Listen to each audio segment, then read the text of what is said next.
Okay, how are y'all? Good. Great. Okay, well, I'm happy to really talk about almost anything that you want, but this is what I was going to talk about. So I guess let's start with history. And it is just coincidence that yesterday was the 30th anniversary, so I guess I should back up to all of that.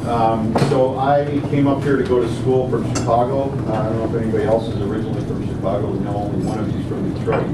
Nobody from Chicago either. So anyway, I came up here to go to school. I studied Russian history. I spoke at Angel Hall Wednesday night, which was sort of eerie to go back there. But anyway, so I studied Russian history, particular interest in the Anarchist. Has anybody been to the 7th floor of the Graduate Library?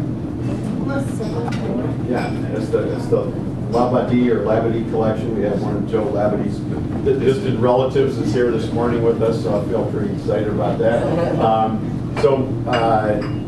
A particular interest in the Anarchists, I sort of ended up accidentally in the town that has the best culinary collection in the country and the best Anarchist collection in the country. And I don't know how that is, but the Clements Library is the culinary, and 500 yards behind that is the Anarchist collection. So karma, fate, whatever you want to call it. But anyway, after I graduated, many of you already know this story, but I don't want to bore you, but I didn't really know what I was going to do.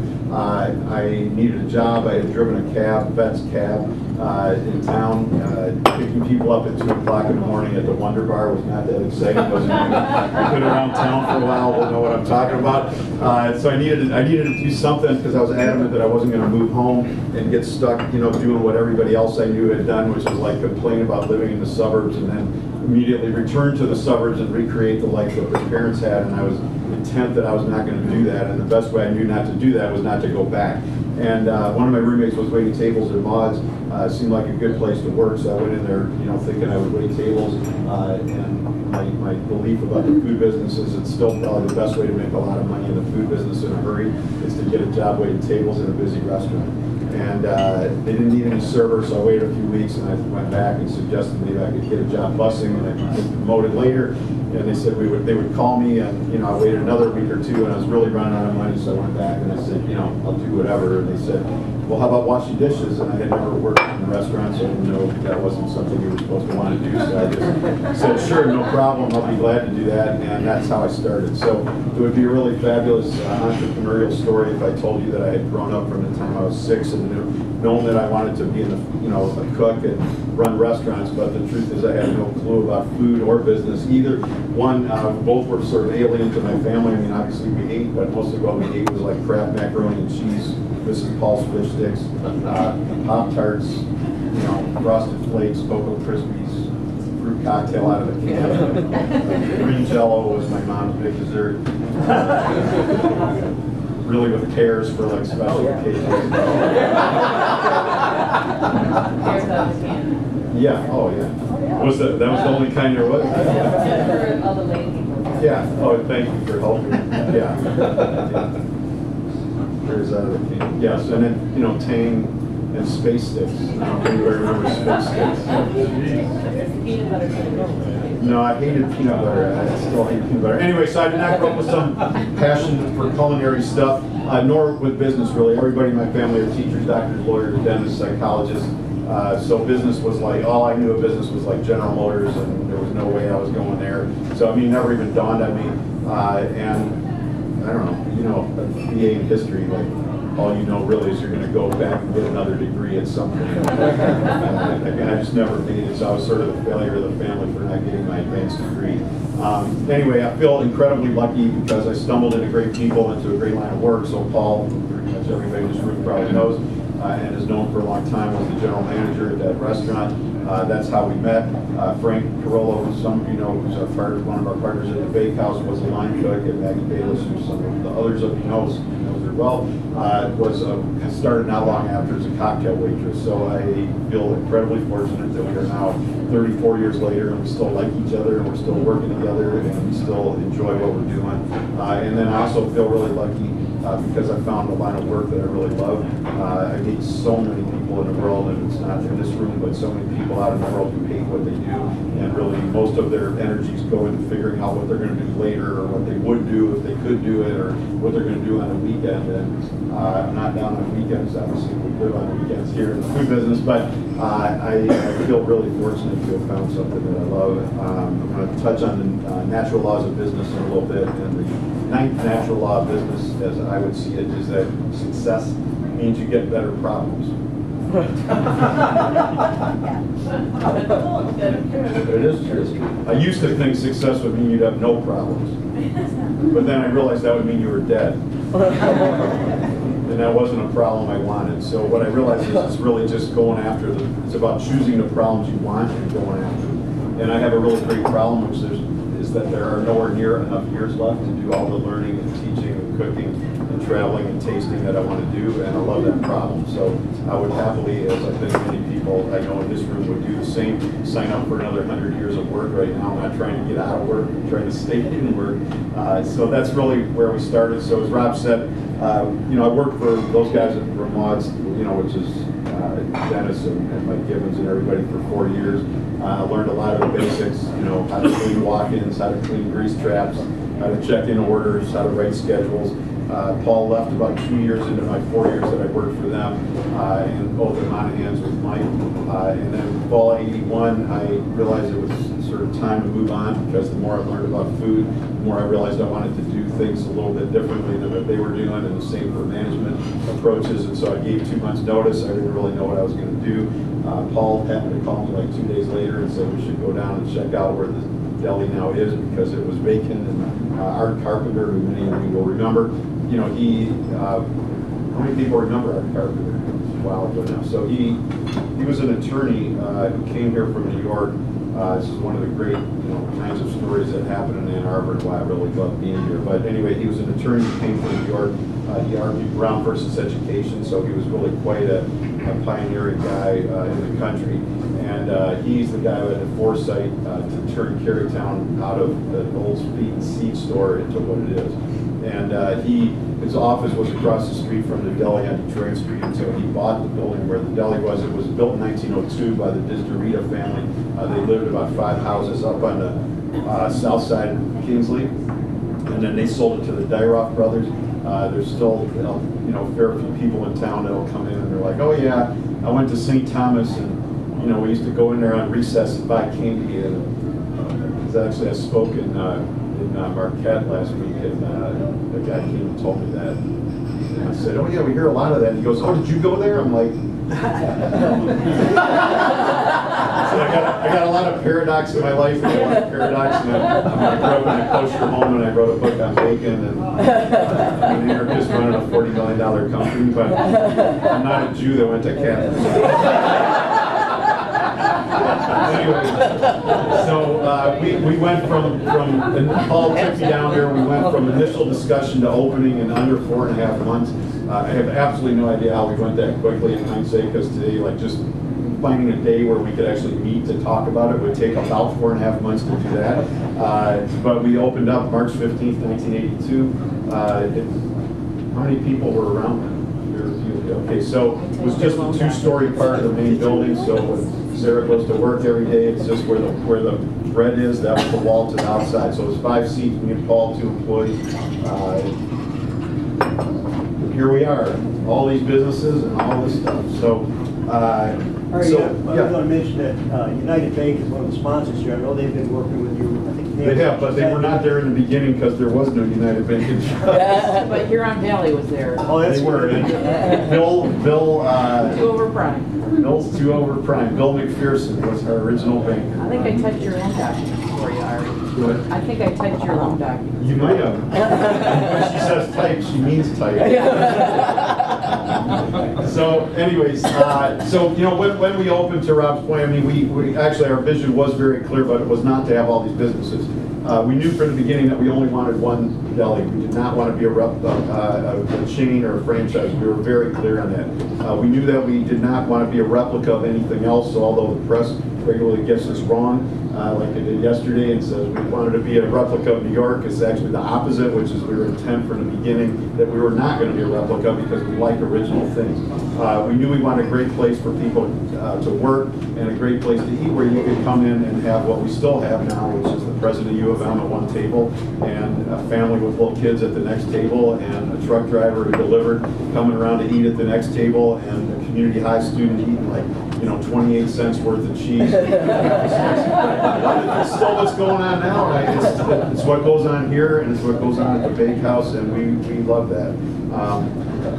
For context, and many of you will relate, but I mean, when we opened, the general wisdom was Ann Arbor would not support a deli. Like a dozen of them had failed in the previous decade. That neighborhood was considered a bad neighborhood. Many people told us not to go down there, and that no one would go down there at night. And I know that's hard to imagine now, but I asked Jimmy Chaconis about this a few years ago, and he said, well, and you know him, so his family was in the beer and wine distribution, and at the time, and now everybody knows him as a well-dressed realtor, but at the time he was a kid growing up in the liquor distribution in business, and he goes, well, let me just put it this way. When the driver used to go into the Wonder Bar, he'd have one hand on the gun and one hand waiting for the money, and then he'd back out of the store. And that's 2 blocks from where the deli is. So the neighborhood's changed a little bit. But anyway, so we weren't supposed to go down there. There's still no parking to this day. And up until 3 years ago, when everybody got GPS and cell phones, you couldn't find it. And it used to be a regular event when I lived down by the deli that I'd be out running. Almost every day, somebody would stop me and go, do you know where Zingerman's is? Unfortunately, I was able to give them directions. So. Anyway, so that was our vision. Early 90s, just giving a quick history, and then I'm going to move into this other stuff. But, Paul sat me down probably 92 in front of the deli on the bench, which at that time was green and is now black, but a trivia question for you. So, anyway, he sat me down and, in good Paul fashion. So those of you who know him, Paul has I think a really exceptional intuitive organizational alarm clock, and sometimes, or usually, it goes off at times that it's probably not when you want it to go off, but it's actually usually right. And so he sat me down and it was about 10 in the morning, so mostly I'm thinking I got to get ready get ready for lunch rush, and he's like, in 10 years, what are we doing? Why are you asking me this? And he's like, no, 10 years, what are we doing? Are we still here? Have we sold the business? And I'm like, Paul, now you're asking me this? I gotta go get ready, man. It's gonna get busy. And he's like, no, just sit here, shut up. In 10 years, what are we doing? Have we sold the business? Is this crazy that we're not opening other places? We're turning down offers. People are opening on campus. And I mean, this, if you know us, we're kind of like complete opposites, even though we share values and vision. We go at it usually from opposite ends of the spectrum, and so he kept pushing, and I kept saying I don't want to talk about it, and we ended up spending about a year coming up with the answer to his question, and that included, of course, as many here as any collaborative work knows, lots of eye rolling, lots of disagreement, lots of swear words, and coming back to the table. And we had always had an agreement from the beginning, basically informally and now more formally, that we would always just keep coming back to the table until we could come to agreement, and then if we couldn't come to agreement, we wouldn't take action. And so we just kept coming back to the table, and we spent about a year coming up with what became our Zingerman's 2009 vision, which we finished in '94, and that outlined that so we actually went beyond his 10 years, 15 years, and we wrote a vision for 2009, and that vision said that by 2009 we would have a community of businesses of like a dozen different businesses, all located here in the Ann Arbor area. Each one would have its own unique specialty, so this is a way that we could grow without replicating the deli. Each one would have managing partners in it. We really wanted that because we wanted an ownership mentality, not what happens in every other group where the 7th regional manager of the and we wanted people that have a passion for that business, because although it's a lot of work to get open, what I really want to know is like what's happening here, where 8 years down the road, I got Alex calling me going, you got to taste the fried chicken today. I think I tweaked it just right. And he pays enormous attention to fried foods. And so when we're now 8.5 years in, and he's excited about some minor change that he found in the fried chicken. That makes me excited. Because the glamour opening's fine, but what I really want to do is create lasting things, and that takes constant work to go forward, which is also one of the natural laws. Anyway, so we designed that vision so that we could create synergy where the organization overall would be greater than the sum of the individual parts, and where we would operate basically with, as one organization, but with these semi-autonomous pieces within it. So once again, this vision was mostly naysayed. The longtime deli managers really didn't like it because, they had worked hard as we had asked them to do to stabilize things, and now we were ripping it all up. No offense to the accounting world, but they thought it was stupid because the businesses buy and sell back and forth to each other, and that was way too much work and confusing, and you don't want to do that. And the lawyers didn't like it, no offense there either, because having partners is risky, and you didn't want to do that. And the business school didn't like it because we're abandoning our core competency, and I still can't figure out how you're supposed to get a core competency. But it's like once you got one, you're like, you got luck, you don't blow it. Like, so pretty much no one liked that vision either. And then we plowed ahead. And 2003, Bo Burlingham actually wrote the Inc. magazine article, which some of you might have seen. We were on the cover of Inc., and that's actually where this book came out of that article. And it was, I don't know, it's the coolest small company in America. And all of a sudden, we were geniuses again. And everybody loved our vision, and now it's like brilliant because it's local and entrepreneurial, and we were so smart. And so, well, I mean, which is really just one of the things that we've learned is mostly anything that we do that's great, mostly people tell us it won't work. And in fact, when everybody says it's a good idea, we both get really nervous. So. And I know, I mean, it's generally been true. One of my favorite books of the last few years is Ignore Everybody by Hugh McCloud. Highly recommended. I've read it about 5 times. If I'm having a bad day, I just get it out and read it again to remind myself that when you're doing the right thing, generally no one likes it in the beginning. Later, you're a genius, but it requires hindsight to know that. So anyway, in 2006, we sat down, realizing the obvious, which is we were getting awfully close to this 2009 vision, which had once seemed like 100 lifetimes into the future. And by the way, when you come here, it's basically that vision is like 95% accurately happened. Okay. And so it's 2006, we wrote our 2020 vision. That time it was consensus of all the, whatever, there were 17 managing partners. We got input from over 200 some people around at that time. So over 200 people in the organization contributed to the writing of it, and we finished it in 2007. And again, it says that we'll stay here. So we'll be here in 2020. 12 to 18 Zingerman's businesses. Again, each own unique specialty. And the vision gets into how we relate to the community, relating to the world, having fun, opportunity and responsibility for people in the organization, et cetera, et cetera. So before I keep moving to what I really need to talk about, any Zingerman's questions? You're easy on that. Okay, well, let's keep going. So if you turn to page 4 and 5, so this book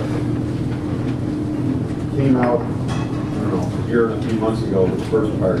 Yes, ma'am. Yeah. How long did it take to become profitable? I think that we were profitable early on, but it's, profitable is so variable because I made $200 a week. Yeah. And Paul didn't get paid, because he had a salary from the fish market. So, this is one of the things of the business world that the public doesn't understand is just like, and I'm not saying it in a negative way, but so we were, I don't really remember, but I think we were close to profitable early on, but we spent, we had no benefits, we had no nothing. So this is part of the sustainability issue is like what's included in, making a profit and stuff. So, but we were lucky and we made it work fairly early. But when you only have 2 employees and you're not paying yourself, it's a lot easier to be profitable. Just a quick question about your mission statement. Yeah. How has that evolved over the last 2 years? Well, the mission statement in this book, there's a whole essay on how we approach writing mission statements. It was written in the early 90s. Mission statements, as we teach it and believe it, are meant to answer 4 questions. What do you do? why do you do it, who are you that's doing it, and for whom are you doing it. There's only been one change, which was some grammatical wording thing that bothered Paul for like 9 years, and we finally changed it. So, other Zingerman's question. So, I mean, that's the literal answer, but I don't know how much that tells you. I think 90% of that is 90% of food businesses go under the first year. Oh, okay. I'd be excited to make $200 a month. $200. Yeah, well, it's not uncommon that people don't get paid, and that's quite the norm. And again, this is everybody in this room that's open a business has been in that phase.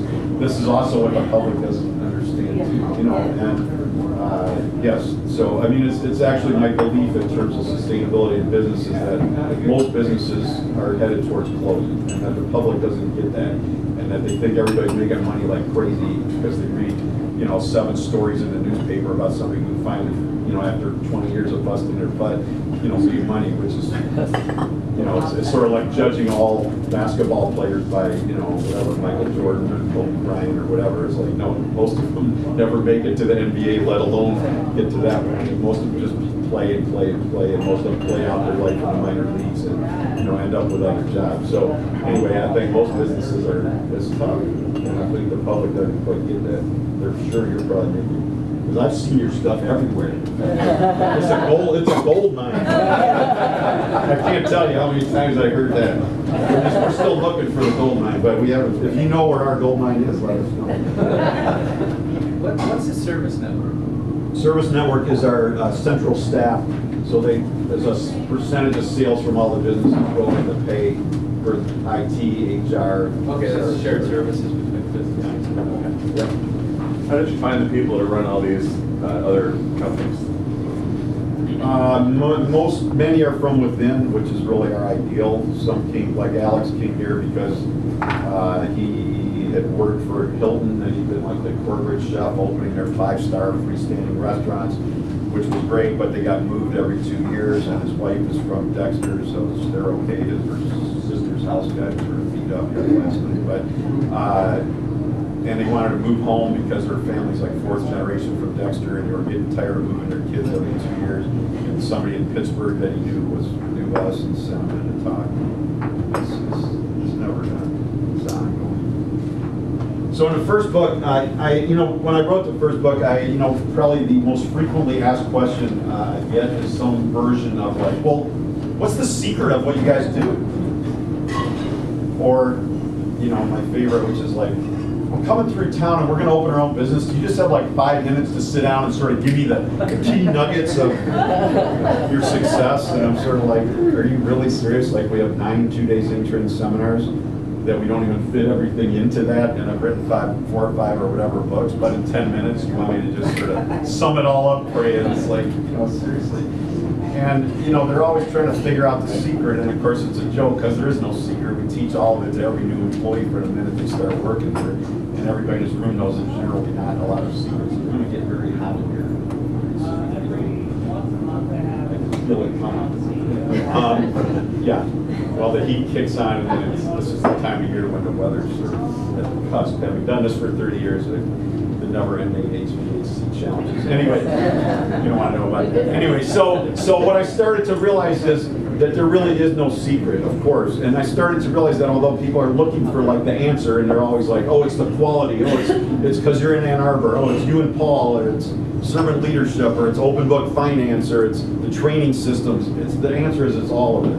And that it's really much more like an organic farm or organic garden, where really every piece contributes positively to the other pieces, and you can't really pull it apart and isolate statistically which part contributes exactly this percent, because you really don't know. So when Sarah started working at the deli 2 years ago or whatever, then there's a training compact that that Maggie initiated at Zintrain in 1994 that everybody who now comes to the deli takes for granted. How much of those clear expectations helps a little? How much does open book finance help? A little.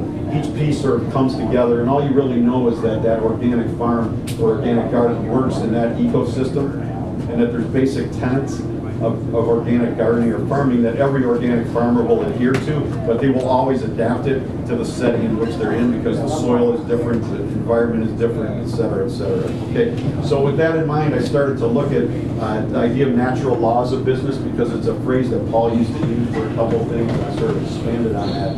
And I wrote a piece in here about the natural laws of business because I think that's really why we're successful is because we have done a moderately decent job of living those natural laws. And I think that any business that's successful or nonprofit, it's the same thing, although the public doesn't understand it. There's not any real difference between for-profit and nonprofit organization any more than there is between a food business and an insurance business. But anyway, that any organization that's successful is living those natural laws. They don't call it the natural laws, but they're living them. Okay, and the list of them is on page 5. So as I started to look at this whole thing, I was at the Inc. magazine conference 2.5 years ago in DC, and I was going to speak on the natural laws.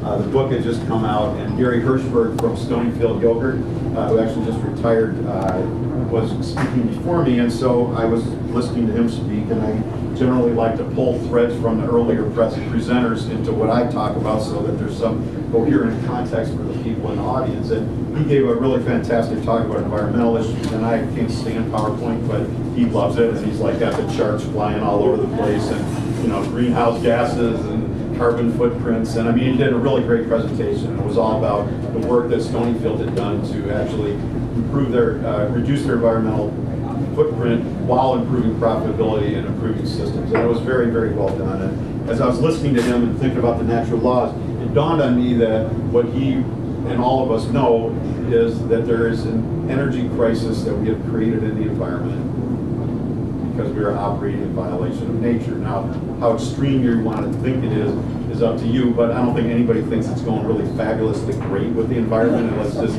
keep rocking it out. I mean, everybody knows there's issues. It's just how quickly one wants to argue that they're going to come. So we all know that that's happening, and I had this image in my mind of us being an organic farm, and I sort of have come to realize or believe that the commercial, corporate, whatever it's quote, world is much more like monocropping. So we're like sort of chaotic. Like if you come to one of our meetings, the truth is you don't really know who's in charge. People are coming and going in the middle of the meeting, they're eating. You got, you know, we have accountants. I mean, Chris was just there, so there's, you know, our accounting, you know, the CEO of the accounting firm. The eggs are fabulous. It was The fabulous. eggs were fabulous. What did you like about it? I like the flavor of the seasoning. So there's like frontline staff people sitting there asking the accounting firm, you know, why are you doing this or that? So it sort of looks like chaos, just like an organic garden tends to look kind of chaotic by the old monocropping standards. But if you think about monocropping, what happens to the soil?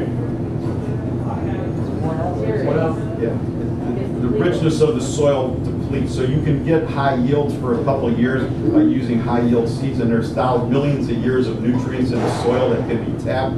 But after a while, it starts to go down. Okay, and it's not natural. So like corn cannot grow in straight rows.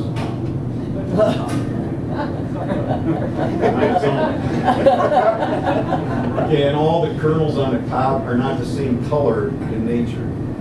They've been made to be the same color because it doesn't look right when they're different colors and different size shapes and all that sort of thing. So monocropping is an unnatural application of what was going on, and it can produce high yields. And I think that in the commercial world, what they did is try to make monocropping in business by getting rid of all the extraneous stuff in the organic garden. So there's no, like we have animals running around and we got bugs and we got all these problems, but somehow each piece contributes positively. And the monocropping looks much neater, but there's an energy depletion in the soil. And this energy crisis is really what's allotted in the new book. And I think that that energy crisis in the workplace is severe, and it's all over. And you all know, because everywhere you go in, 90% of the places that you go in or you call to be waited on, it's like the people are on sedatives. No, they might be, that's true. And so this energy crisis, I believe, is endemic, and I think it's at the core of what's going on in the country. There's some numbers on the bottom of page 4. So one of my other favorite books the last few years is a book by Dean Tucker. It's called The Power of Purpose. And he cited a Harris poll I'm on these page 4 things. And actually, if you got the book, you can even look at page 38. But anyway, so the Harris Poll surveyed the American workforce. Said that only 37% of the people surveyed knew the company's goals. 37%. But then it gets worse. That's bad enough. It gets worse. Only 20% were enthusiastic about the goals of the company they worked for. Only 20% saw how they could actually personally support those goals. Only 15% felt like they were enabled or authorized to do work towards attaining those goals, and only 20% fully trusted the company they worked for. It's kind of sad. It's not kind of, it is sad, okay? Dean Tucker, in his infinite wisdom and deft humor, pointed out to drive the point home, let's just translate what that would mean on a football team. Which you brought up sports already. So if you send 11 players out on the field, only 4 know what goal they're going towards. Even worse, only 2 of them care. When you break the huddle, only 2 know what position they're supposed to line up in. Only 2 of the 11 feel like their efforts on the field contribute to how the team was going to do. And all but 2 are equally likely to root for another team. Which I laughed too, and then I started thinking about, like, you know, when you think about what's going on with the economy, I'm sorry, it has nothing to do with tax rates. Because people are not working at that level because of taxes. Like, no frontline person in America is going to work every day going, man, if it was just 31 and not 34, I'd really work hard today. Like, they don't care. It's not an issue. The issue is people are operating in violation of nature, and when you operate in violation of nature, you deplete the energy. And when you deplete the energy, people go to work at somewhere between 15 and 37% of capacity. This was driven home to me during the economic whatever it was, you know, a few years ago. So I get called a lot by the press, and I can kind of tell what's going on in people's minds by what questions I get asked and what they want me to speak on. And the question that started coming up over and over, and we got all these requests for me to present on innovation. And I was like, we have training on everything, but we have nothing on innovation. I was like, what am I going to say? And I started thinking, like, how could this be that we have nothing on innovation? Well, what I realized is, like, you know, like, they all want to know what system we have for innovation. I'm like, innovation is like what we do. Like, every employee that works here is part of, you know, it's just like breathing for us. But that the commercial world has gotten so isolated from nature that what's a natural ability in every employee that they have, which is to come up with fun, creative, cool ideas, has been shut down because they're operating in violation of nature. And that's really what this whole thing is about. So I wrote a whole essay on energy crisis. I believe it's endemic. I believe it comes because people aren't living these natural laws. And that's really where that came from. So I could go on at length about the natural laws. And I probably should tell you about the Anarchist. Burning questions in a moment. I think you just gave us your secret. The secret is these are all framed around secrets. Yeah. That's the secret. That's the secret. The secret is every new employee starts working here, they learn all this stuff. And that's really the secret. One of the big things, I think, is that you know, there was a woman who came from Utah to do some Zing train work, and I knew she was here, but I didn't really know her. She was at the deli for like a week. And, you know, those of you who know me know I'm often there at like 6:30 in the morning before we open. I'm sitting at the back table, and it gives me time to sort of wake up and get my mind going. And anyway, it's like 6:45, and I'm not really awake. And I'm sort of training myself to pick up movement out of the corner of my eye from, well, it's our work, you know, is to like pick up every nuance. So I sort of see this movement coming at me, and it's like going fast. And I'm like, usually that's not a good sign at 6:45 in the morning. So this woman comes up to me and she's like, hi, I just want to introduce myself. And I'm like, wow, man. She's like, I'm here from, you know, like, yeah, I'm sorry I didn't get to say hi yesterday. She goes, well, I just want to say hi. I just want to tell you I love what you do, and I think I figured out the secret. I'm like, fabulous, what is it? She goes, well, I could just see already, even though I've only been there a day, like, you're hiring all these young entrepreneurs and you're turning them loose. And I'm like, actually, we're hiring a lot of liberal arts majors. A lot of people that didn't finish high school, or graduate students that got tired of going to grad school. But what it made me realize is that we teach everybody from the minute they start here what these natural laws are and how to run a business. And if from the minute you start, whether you're running sandwiches or you're cooking or whatever, that's really what we're doing, is teaching everybody the basics of how business works, so that, because all day long, they're making decisions. And those decisions in the corporate world, they think, somehow they think that other people aren't making decisions. It's like, hello, you're making decisions all day. Like, should I be nice to the guy, or should I pretend I don't see him? Should I smile, or should I put passion in what I do, or should I not? Should I like notice that they don't look that happy, or should I hope that they don't notice me and they'll complain to somebody else later? These are just, we all make like 1 million decisions in an 8 or 9 hour shift, right? And when people don't know how business works, they're making bad decisions. And so if you're teaching everybody natural laws of business from the minute they start, when they're 16 or 17 as a dishwasher, the more they do, the better they're going to do. And whether that's here or they go out into the world, everybody wins. So let me tell you about the Anarchist, and we've got a few minutes for questions, and I'll let you go to work. I did study the Anarchist, and when I first started managing people many years ago, this isn't even in here, it's just in my books, but I tried to leave everybody alone in the hopes they would do the right thing, which was sort of my Anarchist roots, and that failed miserably. So I would always say I was a lapsed Anarchist because I still believed in it, but I didn't practice. So, and when I would present at business conferences, of course, nobody knows who the Anarchists really are, so it doesn't make any difference whether you know much. But a couple of years ago, Deborah Dashmore, who runs the Jewish Studies department, asked me if I would speak over there. And you know, anybody who's spoken in academia has probably been through this, to give you a title like a year in advance. You don't really know what you're going to say, but as long as it's slightly close to what you're going to say, you run with the title, and then when you get close, you figure out what you're going to say that's going to make it look like it was all well thought out from the beginning. So she had titled the talk Rye Bread and Anarchism. And you know, when I speak at business conferences, nobody knows who the Anarchists are, like I said, so it's kind of moot. But when I was going into Jewish studies, I'm like, you know, they're going to know, so I really better get my act together, and maybe I should go back and start rereading some of this stuff.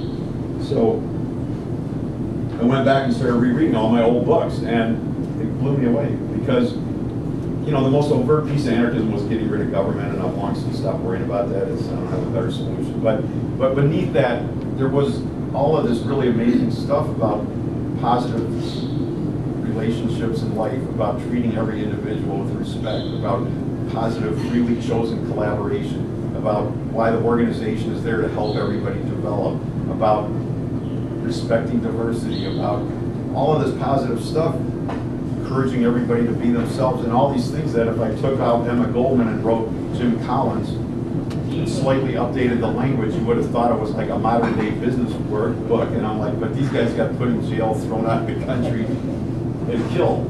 And the more I read, the more I found. And it's really, it was kind of wild. And this is what made me realize that there were all these elements of a lot of the anarchist stuff that I had studied that had sort of somehow carried my ethos or whatever into our work, because it really were how we were running the business. And so there's a long essay in this book about my version of anarcho-capitalism, you know, which starts with respecting every individual in the organization and knowing that our job as an organization is to bring out the best and encourage them to go after their dreams within the organization, you know, and it goes on from there. But anyway, this is just a quote from Emma Goldman. So she wrote this about anarchism, but I think it applies to our workplace, which is that it's the freest possible expression of all the latent powers of the individual, which is only possible in a state of society where man is free to choose the mode of work, the conditions of work, and the freedom to work. One to whom the making of a table, the building of a house, or the tilling of the soil is what the painting is to the artist and the discovery to the scientist. The result of inspiration, of intense longing, and deep interest in work as a creative force. Yeah, and I'm like, I'm reading that and I'm like, this is my job. This is what we work to do, never perfectly, but this is what we work to do. And it goes on and on. And I started to realize there's all these elements of what they were writing about and talking about, and there's quite a few of them said things which I wrote about in the new book, you know, that said like sometimes basically, you know, the prophet has to be ignored for 100 years before their work is recognized. And well, it's getting a little weird. but it's really, I believe, woven into what we do, and it starts with respect and belief in free choice, and that nobody has to be here, and that we respect each person when they come in at 16 as a dishwasher or whatever. They're just as important as I am, and it's not just a bullshit lip service like, you know, they say this at, you know, GM probably too, but it doesn't happen. And so anyway, that's, you know, for me, that's been a really interesting thing, and one of the cool things of last year, I was at the We're Open Book Finance, which is a whole long and interesting discussion, and really one of my big passions right now. But I was at the Open Book Finance Conference a year and a half ago, or almost 2 years ago, and I spoke on servant leadership, which I wrote a whole essay on in here. And a guy, you know, people come up to me after I speak regularly, and you know, one guy was like, "Can I pop you with you?" I'm like, "Sure, no problem." So, very interesting guy, does leadership coaching and training. His name's Lawson Drinker III, very good guy. And so we're talking, and at the end he goes, "You know, I got a good friend that I got an extra copy of one of her books. I'm going to send it to you." You know, it was great. I mean, when you've spoken, you get this kind of thing, and it's nice. So I get this book. It's by Donna Markova, and it's called "I Will Not Die an Unlived Life." I highly recommend it. So I'm reading the book, and I'm on like page 45, and it says, "For my great aunt, Emma," who's Emma Goldman. So this is Donna Markova is Emma Goldman's great niece. So I'm like, this is really getting weird now. So I called, you know, I emailed Lawson, and I'm like, this is a fabulous thing up there, because I've been writing all about Emma Goldman, and now you gave me this book, so can I get connected with her? So I had dinner with her and her husband in Sonoma Lab a year ago, and I'm like, would you write the foreword for the book? Because Bo Burlingame wrote the first one.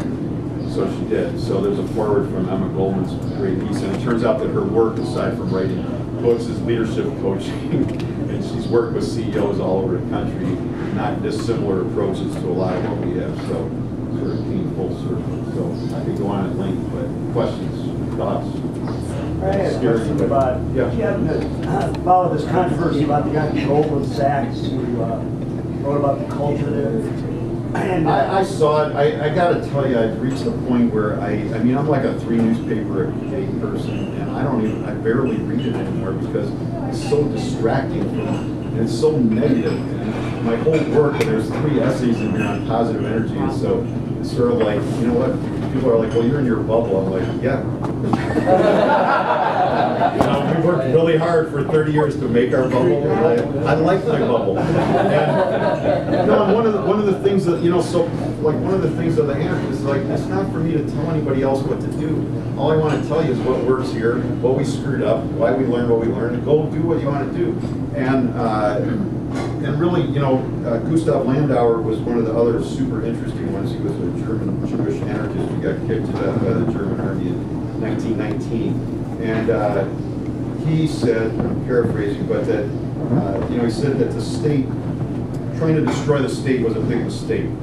Because he said that it's just a relationship that you have with the state, and then trying to destroy it is really just one-upping it, and you're just replicating the relationship and not doing what you really want to do. And he said that the real answer is to go out and create communities that are free of all of that old bullshit, where you can sort of create new positive relationships and do it away from all of that, because all you're doing is getting sucked into what you're trying to destroy.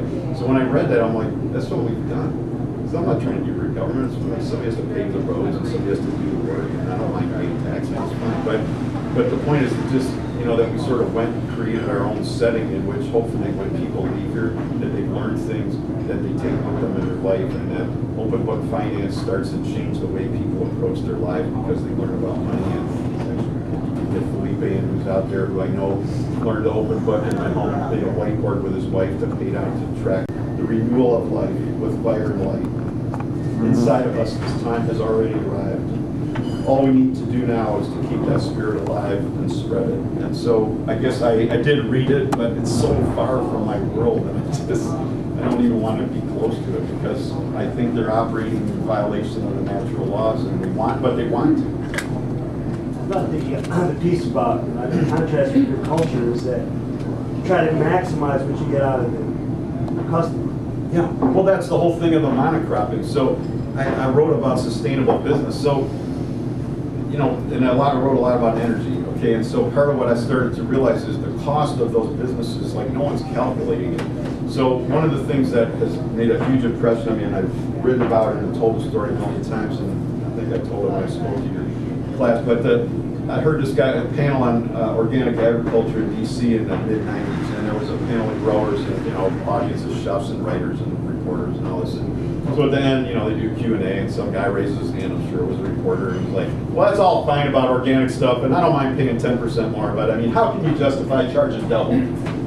Which is this, you know, constant thing about how it's just a marketing sham. And this grower had a great response, which is he said, look, when you pay at the register for commercial produce, you're not paying the whole price. Because later there's going to be all this cost for soil recovery, restoration of the environment, healthcare costs for the workers. So they're charging $1.29, but later you're going to pay another $1.29. You just didn't see it. It's going to come in your taxes and whatever else. He said, but when you buy from organic grower, you are paying the full price because they're always leaving the soil in at least as good, usually better shape. I started to realize that's true for business because we are far from perfect. We screw everything up every day. No, we do. I mean, it's not like we don't have all the same problems everybody else has, but I believe with ever more passion that, like, when people leave here, at the end of the day, it's not like we don't have bad days, but I mean, mostly they feel good. And their energy is high, and they've learned how to manage their own energy so that they can carry that out in the world. And I started thinking, like, when people don't like their work, and they're filled with rage and anger, and they're unhappy, like, hello, can that not affect their children? Like, can those children, of course, pick up that negativity? It has to be that those children have more fights at school, and it doesn't mean people who work here as kids don't have problems. It's just, it's a major difference. And that when those people leave work and we wait on them, they're not a lot of fun to wait on.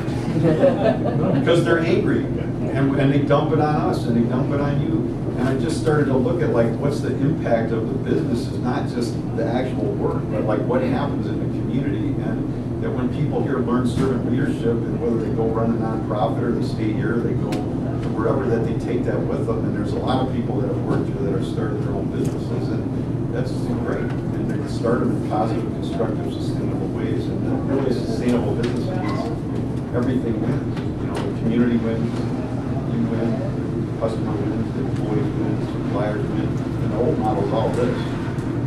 You know, we're going to maximize what we get, but then there's this constant fighting, and I think it's going to be win-win.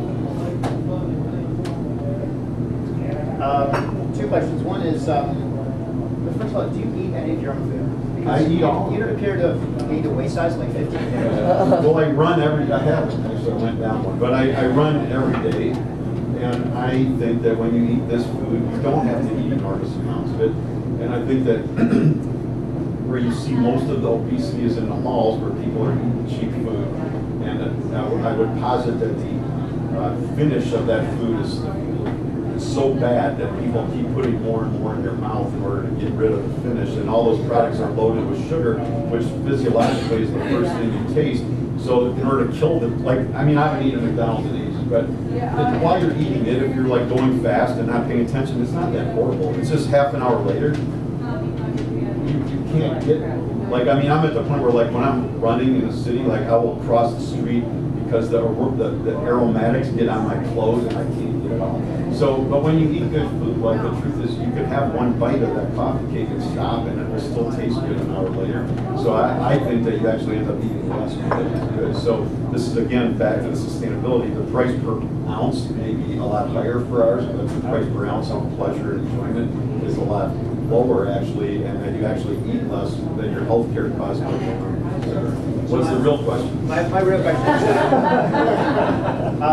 is, clearly you practice all these principles with your staff, with business partners, whoever they may be, suppliers, lawyers, accountants, whatever. But do you actually like communicate the principles? Like, yeah. Not to, I know to your staff you do, but to external partners. Like, if you bring on a new supplier, or you go to a coffee grower or something like that. We got a whole company, that's how they live. Well, but when you go to a coffee grower in Rwanda, you go to them and you say, here are our principles, we want to work with you because of this, or it's just kind of in practice, you just practice it. I figure they got other things to worry about in life than what I think in the moment, other than how they sell to me. I think that if they are interested, I mean, this is my, I'm not out to convert the world. The world has been fine, and they'll be fine if we go away tomorrow, and the world's going to continue apace. I think that if we do well, that people are interested in what we do, and I think that happens, and then they want to learn what we do. Maybe I'm projecting, I never wanted to hear what anybody else telling me what to do, and I don't think anyone responds well to getting lectured, whether it's on nutrition or business or whatever. If they're ready to hear it, then they'll respond well. But I believe if we just model it and they become interested, if I start telling them how to run their business, they're going to tell me to take a walk. So, but I mean, it's out there, you know. They pick it up. I mean, and because most of the people that we buy from are either heavily or kind of aligned with what we do, and most of the people that we sell to are mostly or heavily aligned with what we do. And the whole thing of it, in my mind, is to create it is one interactive, organic farm. And so, like, I don't want to beat down the suppliers, and it's not like we never negotiated a price, but if the suppliers can't live where it doesn't work. If the customers can't live, it doesn't work. If the employees, you know, we started teaching classes internally on how to buy a house, how to manage your money, because we had to lay a glimpse at obvious that paying people who didn't know how to manage money at home to manage our money was really stupid. So we started to look at, you know, you look at the bigger system. Something else got to do it. Do you think your organization is sustainable after you and Paul are no longer involved with it? Well, here's what I would say. We don't know, and I grew up in an academic family, so I learned to stay away from spending much time on theoretical questions, which really don't matter. But we're working on all the successful stuff. What I truly think, and I mean it, is that honestly everybody here kind of knows what to do, and they would be fine. You know, would it be equally good? I don't know. I think that problems might become better. But they all know. Partners group is where you make organization-wide decisions. You decide by consensus of the partners. The partners group meets every 2 weeks.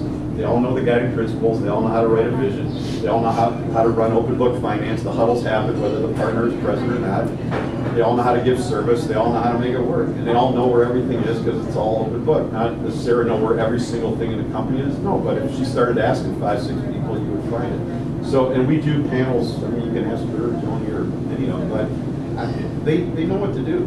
You know, would they get it right? No, but I don't get it right every day either. So it's really just this is creating a system in which everybody is mindful of all of it. I don't know, ask her. Or ask her. No, I'm serious. If you want to know. I don't know. Thoughts?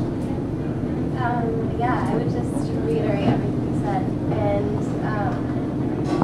I think it's true that from the first day that an employee starts, the mission is passed on, the systems are passed on, the culture is passed on, and it's not just finance, it's open book, it's everything. So it'll persist. You know, we have 18 managing partners now too. We just approved the 18th is Aubrey Thomason, who's 26. Second managing partner at the Creamery. She's worked with us since she was 17. You know, Maggie went to we do open meetings for everybody that wants to come to ask her questions. And Maggie from St. Train was there, and she's like, "Okay, if we all go tomorrow, our future is good meetings." So this is a little bit of a challenge. It's all a challenge. For you. Yeah, well, every that's a challenge. minute. Yeah, right. Because what you have here is an organization. You know what you're looking for. You hire people in from the get-go. They know kind of the expectations. If you've already got an organization that's in place, you know, one of the challenges that I've found is that people seem to feel, for instance, the whole idea about innovation, creativity. Well, it's not my job, it's your job, or it's someone else's job, you know. And so if you've already got an organization where the mindset's like that, it's one thing to say, okay, as we've got an organization that has sort of a better mindset, we hire people in, they all know it. But if you've got an organization where people, it's like your job, and I don't do that, it's just like you had a commercial farm. The people that do commercial farming work hard. They are not evil people. They're working their butts off. It's extremely difficult to make a living in commercial agriculture too. If you decide to go organic, it's chaos. You have to do everything inverted. You have to, I mean, if I were doing it, it's a panicky feeling because you're like going across this rope to another side that somebody told you worked, but like, I mean, seriously, like you've been paying the bills for your whole life this way, and now we're going to go into freedom or whatever. And so, yeah, but I think these work. And so, you know, where do you start? Anywhere, really. giving service to the staff, no one's gonna stop you from giving service, being nice to the people that work with you. Writing a vision for your department, and a vision for us is not a mission, and I wrote 4 essays in the first book on it. It's a very detailed, emotionally engaging picture of what success looks like. It works. I'm huge on visioning. If you write a vision, for your department that says how people work together, and you get them involved in the writing of it, and they all agree to it, you will get there. Envisioning is work that actually, we use it for everything. Everybody here learns how to write a vision. You can't be here more than a couple months without reading some vision for some change or project or writing a vision. So the whole visioning thing actually came out of U of M. In the late 50s, 60s, and 70s, Ron Lippitt did work at the Institute of Social Research on visioning, and he called it preferred futuring. We've sort of morphed it into our version. And it was all about energy. So they did work with studies on groups, group dynamic, and they gave it like problem solving, gold model problem solving, which is still how most of the world works. You all been in those meetings. Here's the problem, what should we do? So he's got an idea, and he's got an idea, and then pretty soon somebody goes, well, that'll never work, or we tried that, or you'll never get Ari and Roger to go for that, and so people's energy went up and then down, and actually ended up more lower usually than when they started, because they were so frustrated that nothing could get done. So they flipped it around and they said, forget what's going on now, it doesn't matter. Go whatever, 2 years in the future, paint success. What's it look like?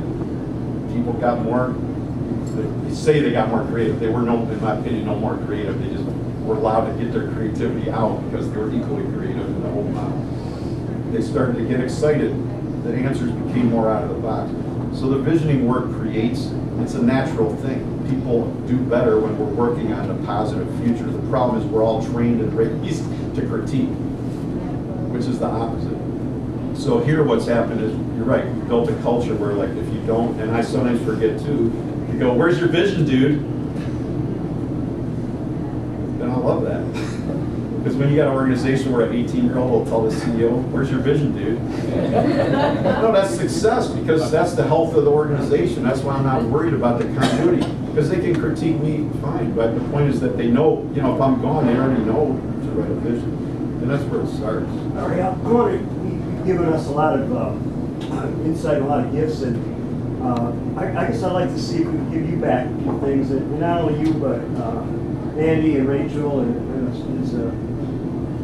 Tony's still here, but because we've all experienced the power of what you've done and pleasure in our own lives, and I just wonder whether we could share a few stories with you. I'll kick it off and give you an example. Get embarrassed and feel bad, but go ahead. Well, I mean, from a Jewish family.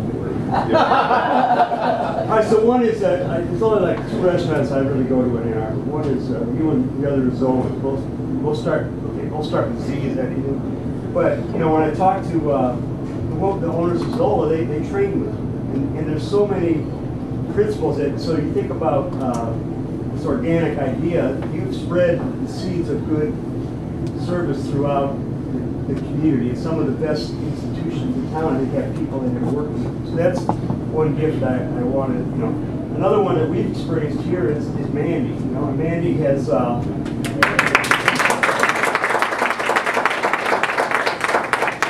provided us fabulous service, and she's just like a great friend to everybody here.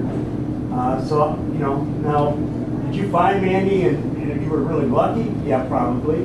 But also Mandy has learned a tremendous amount from you and embodies it in everything she does. So everything you said today probably wasn't that new to us because we've experienced Mandy and she's delivered. So those are a couple ideas. And any of you have stories that you want to share of ways that you have benefited from treatments, Roger?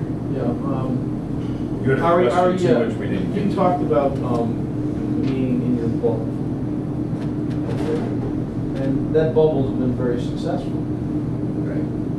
So I have found that it's a challenge sometimes when you are successful, and all of a sudden that bubble kind of doesn't allow you to punch through it or punch out to try and bring about some incremental change that is going to keep you from being in your comfort zone. And what I'm saying is that from just what I've heard today, and obviously I've bought your books and I'm going to read it as well, You are somebody who's more comfortable outside your comfort zone than from. I'm just uncomfortable. Because you're always moving. Right? I'm always uncomfortable. Yeah, so am I. So am I. Right. And, Well, it's a natural law. This is my point. So you're going to see on here that number 8 says to get to greatness, you got to keep getting better all the time. Yeah. You knew that. You don't need me to tell you. Neither does, Kobe Bryant or whoever. They all know it. But there are times. But most people in the world don't know Yeah, that. but there are times when people keep on telling you how wonderful you are and how smart you are. Yeah, but I'm and that Jewish, I don't bubble, believe if it. that bubble gets thicker, if that bubble gets thicker, you can't get a big enough nail or something to prick it. Well, but see, Blow it up. this is the thing. Right? The vision. You understand what I'm getting at? I do, but see if you don't have a vision and you don't tell it, so we have a vision for 2020 that says everything's better. I teach about it to every new person. So here I am going, Sarah, come on in. In 2020, things are going to be radically better. We're going to have improved our carbon footprint. The food's going to be better. The service is going to be way better. Yada, yada, yada. And it's all of our job to get there. I can't go sit on my butt after I just told 20 new people that this is what we're going to do. It's one of the things I'm facing right now is the challenge of VCs, venture capitalists. Yeah. And I don't have any revenues. I'm literally, the only revenues I have is the interest of the money we have in the bank. And so we're in a situation where you may have to compromise something because you don't have the revenues. Yet your vision is to carry it forward. Right. But the vision is out here and en route there, of course. There's tacking, you fail, you slip, you fall down. We do it every day. But for me, the vision, when we know where we're going, it just allows us to get back up and keep going towards where we're going. So do you think that it's important for each individual to have their own mantra? I have my own mantra. That when I get up in the morning, that mantra is there, staring me in the face. It says, you go do that. Well, I think that's our mission statement. It's that kind of commitment. That's our mission statement. But the vision is different because the vision describes in detail what success looks like. So I don't think it's like the right thing for everybody else to stay only in Ann Arbor. It's just what we like. I don't think that 12 to 18 is the magic number. It's just, it's enough for us that there's growth, but it's not so big that I'm not going to be able to know who works in the organization and that they can't know each other.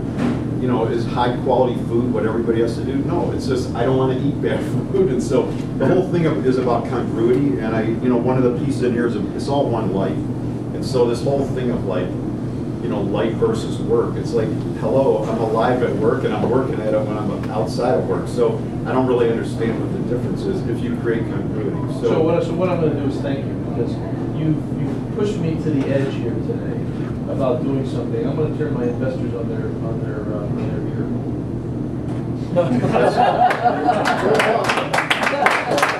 I made a decision. I can't tell you right now, but I'm going to turn my investors on. Well, here's my card over here. We're going to give Chuck doing the last. Are you a psychologist too? No, but my father was.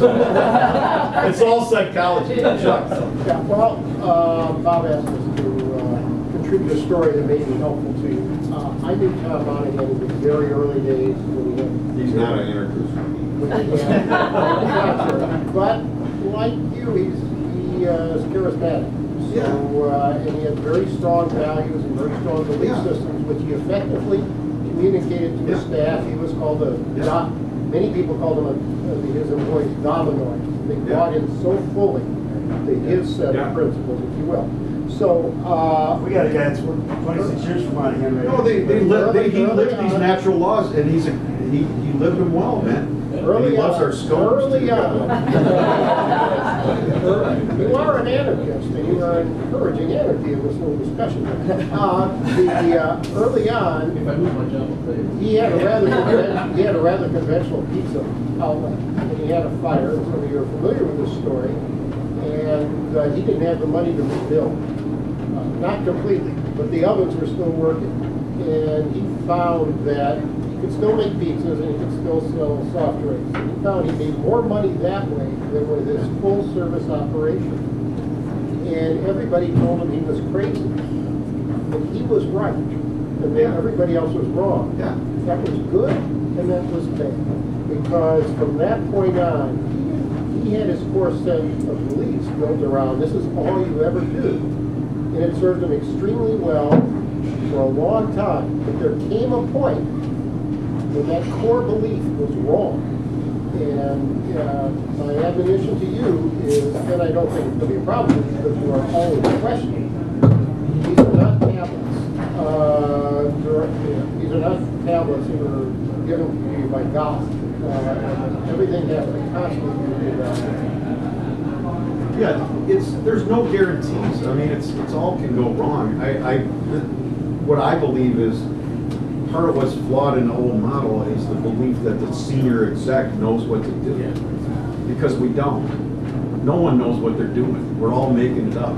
This is one of the fallacies of the work world. And so everybody's making it up. How can you know? You know, you don't know. Like every day I'm running a company bigger than I've ever run in my life, right?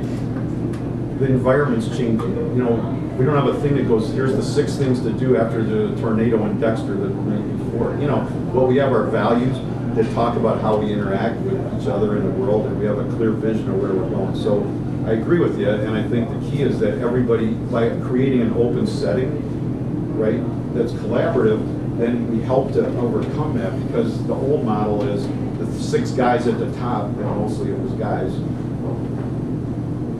You know, we could 6 of us, we could talk ourselves into anything if we stay in a room long enough. No, it's the truth. But the point is, when you have an open setting and every employee can come to that meeting, and the numbers are in the open, and we, not perfectly, because I don't mean it's not intimidating, but you have a setting where you got a frontline employee that will go like, why are you doing this? It's stupid.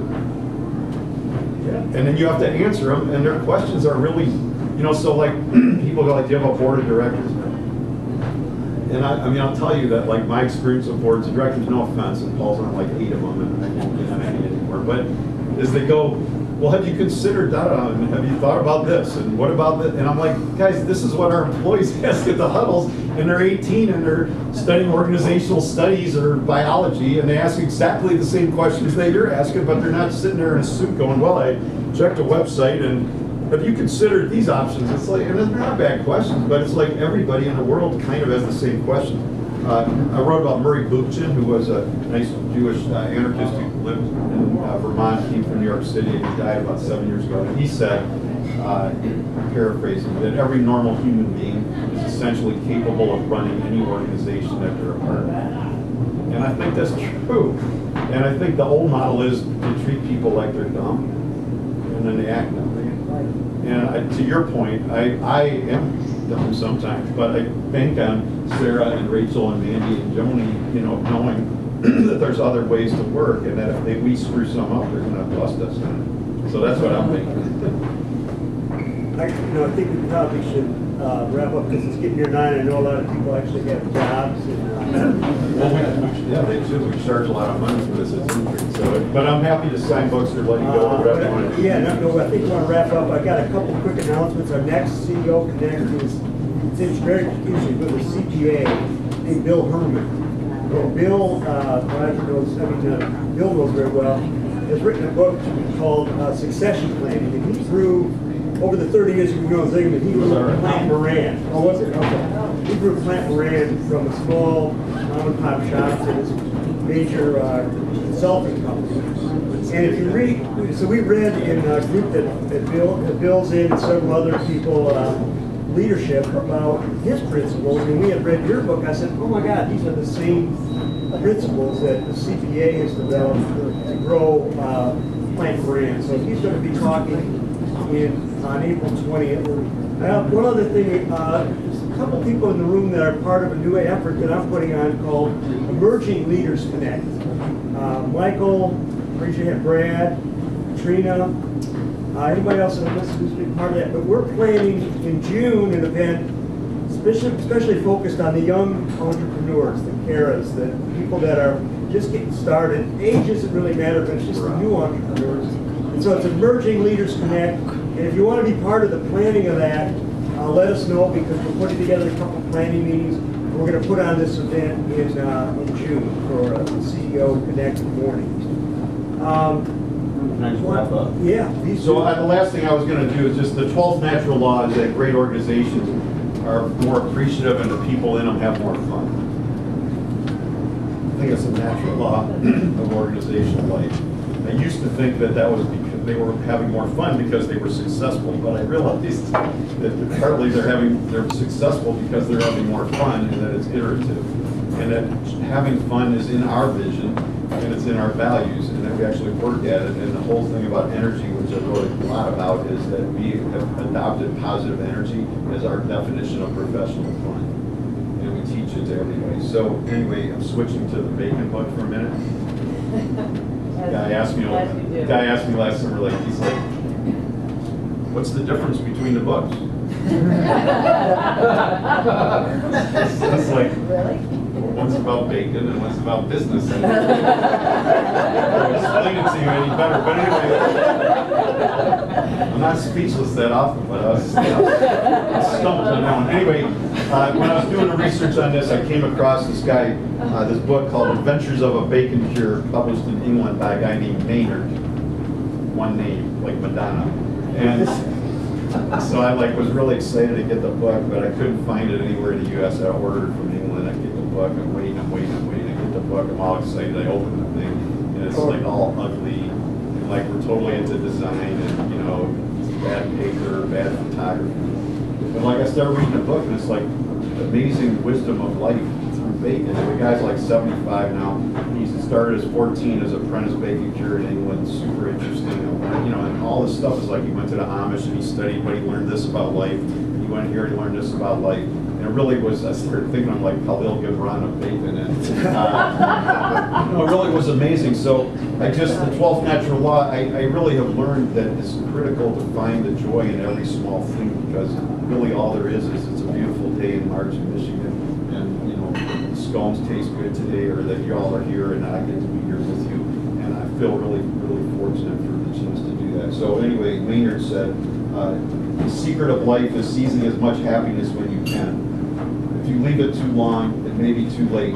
So the secret is, when the happiness is there, take it, and we did. And that's my mantra, really, is just that every day I'm going to find the happiness and the joy, because it's all flawed. It's all kind of getting screwed up, and every day we're one step closer, if we're not careful, to messing up something new that we didn't even know we could mess up.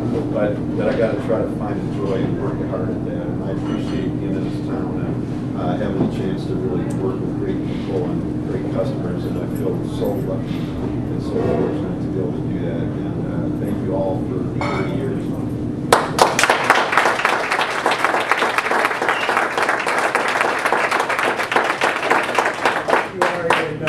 It's quite a coincidence, because I also follow Maynard's work, and my mantra is, you're the pig and I'm the bacon. That's right, from Khalil Gibran, I think. I'm sure you said that, Rob. But I think we really want to thank Ari for coming, and he was an early supporter of this. I think when you did one of your very first books, Little Book, you presented over to guy T-Zone. And I think it's great that he's given us this gift to thank us for the 30 years, because we have a lot of 30 years to appreciate, and all the pleasure we've had with that. So the process for signing the book, Ari? They asked me and I signed it. But I should tell you that with these last 2 business books in the big book, we've mindfully gone back off the grid. So we've gone back to self-publishing. They're printed here in town. It's all recycled paper. We're mindfully not on Amazon. And just like a book that feels good when you open it up. And anyway, thank y'all. So Ari's going to sit up here. I'll go wherever you want. We've got some already Like signed. your sign in the bar, I'll go in there. Whatever you want. I'm glad I saw you.